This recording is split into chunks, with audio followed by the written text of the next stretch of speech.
তার পোষা অজগর কিভাবে গিলে ফেলার পরিকল্পনা করেছিল, আর সেই সাপটি রাতের বেলায় মেয়েটির সাথে বিছানায় শুয়ে কি করত জানলে অবাক হয়ে যাবেন। সবকিছু দেখতে চাইলে ভিডিওটি শেষ পর্যন্ত দেখুন। আর ভিডিওটি শুরু করার আগে আপনি যদি আমাদের চ্যানেলে নতুন হয়ে থাকেন এবং এমন নতুন ভিডিও পেতে চান, তাহলে আমাদের চ্যানেলটি ফ্রিতে সাবস্ক্রাইব করুন এবং পাশে থাকা বেল আইকনটিতে ক্লিক করুন, যাতে করে এমন ভিডিওর নোটিফিকেশন সবার আগে আপনার ফোনে চলে আসে।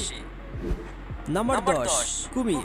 এটা তো সবাই জানে কুমির কত ভয়ঙ্কর প্রাণী, আর কুমিরের চোয়াল যে কোনো প্রাণীর চোয়ালের চেয়ে অনেক শক্তিশালী। এদের চোয়াল এতটাই শক্তিশালী যে এরা পাথরকেও চিবিয়ে চুরমার করার ক্ষমতা রাখে। শুধু তাই নয়, এদের পেটে থাকা অ্যাসিড এতটাই শক্তিশালী যে যদি কোনো মানুষকে এরা সম্পূর্ণ গিলে খায়, তারপরেও সেই মানুষের হাড্ডি কিছুদিনের মধ্যেই গলে হজম হয়ে যাবে। কিন্তু কুমির এত ভয়ঙ্কর হওয়ার পরেও কিছু মানুষ এটাকে পোষা প্রাণী বানাতে ভয় করে না। আমেরিকার মেরি নামের এই মহিলাটি কোনো কুকুর কিংবা বিড়ালকে নয়, একটি জীবিত কুমিরকে পালিত প্রাণী বানিয়েছে। আপনি হয়তো